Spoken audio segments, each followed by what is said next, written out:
I mean, there are situations where someone says something. It's like reading. Things are interpreted different. Because I said something and meant something don't necessarily mean you interpret like that. That's why I think you say sometimes, well, this is what I heard.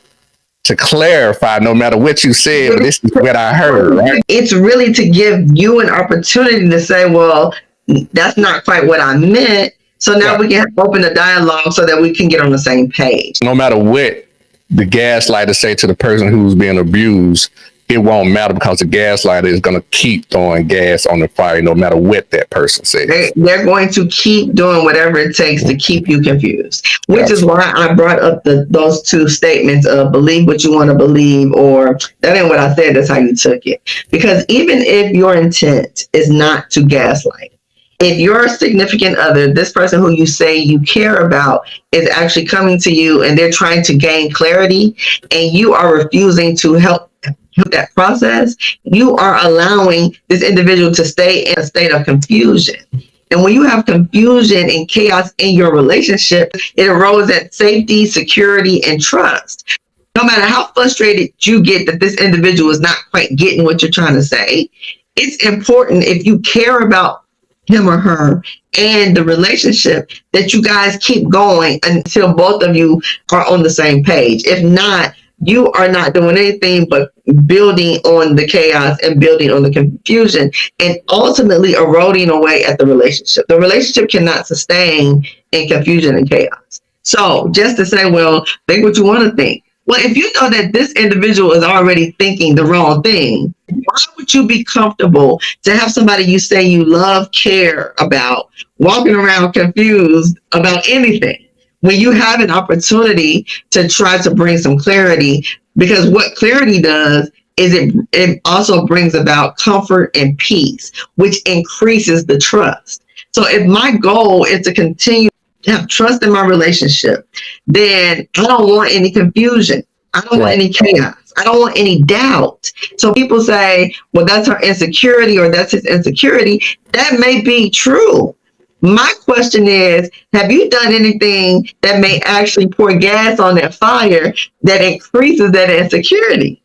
Because part of how you increase the insecurity is when you tell an individual, think what you want to think, believe what you want to believe.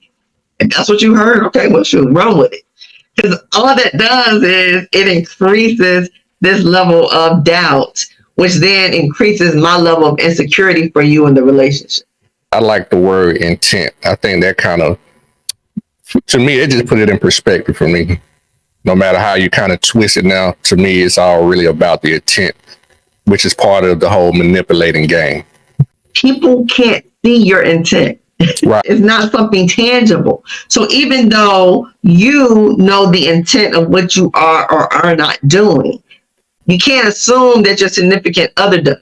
Right. So, because that's where some of the defense comes from. When I work with couples a lot of times, and if they do say, well, think what you want to think, because I know what I'm doing. Mm-hmm. My question is, does she know? Or does he? Right? Because if they don't know what you're doing, then what good does it serve you? Because you know that that's not your intent. Mm-hmm. If I come over and I step on your foot with my heel, it's my intent to step on your foot, yet I don't ever apologize. How do you know that that wasn't my intent? The act of something, while it probably does fall under this category, can be misunderstood because part of it is the intent. Is there malicious intent there? So yes, you said, well, think what you want to think. Now, could that fall under the category of something a gaslighter would say? Yeah. So you're gaslighting me. Maybe. Or maybe I'm just being real callous and I'm irritated and I don't want to talk about it no more. But I'm not trying to do anything to control you. I'm just frustrated and over this conversation at the moment. This is what I heard.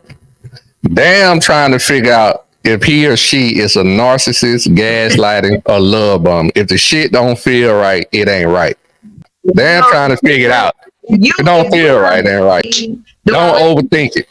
As individuals, whether our goal is to love bomb or gaslight or not, I think we also have to be careful about how we engage with our significant others. Regardless if that ain't what I meant. Because that's another thing. I felt like this when you said that. Well, that's on you because that ain't what I meant. What the fuck? Right. They don't revert it back to third grade. Listen, and do you know how often people do it? Like, shit. I mean, that's all I know. Like, that ain't got nothing to do with me. That way they don't somebody don't shut down. You know what I'm saying? Because she always taking shit the wrong way. And it's, you know what I'm saying? I can't say no. That's why I don't talk to her. That's why I don't answer her calls no more. Because every time we talk, shit go left. And I say that confident, which might actually be true. It may be true that lately these interactions have been real, real difficult. It doesn't absolve you of the responsibility of trying to figure out how do we minimize these unhealthy interactions, and what part do I play in it? Because what I tell couples is, don't come in my office and tell me what he needs to change, and you don't come in my office and tell me what she needs to change. Like, I need everybody to look at themselves and say, okay, this is the shit that I do, and this is what I need to work on.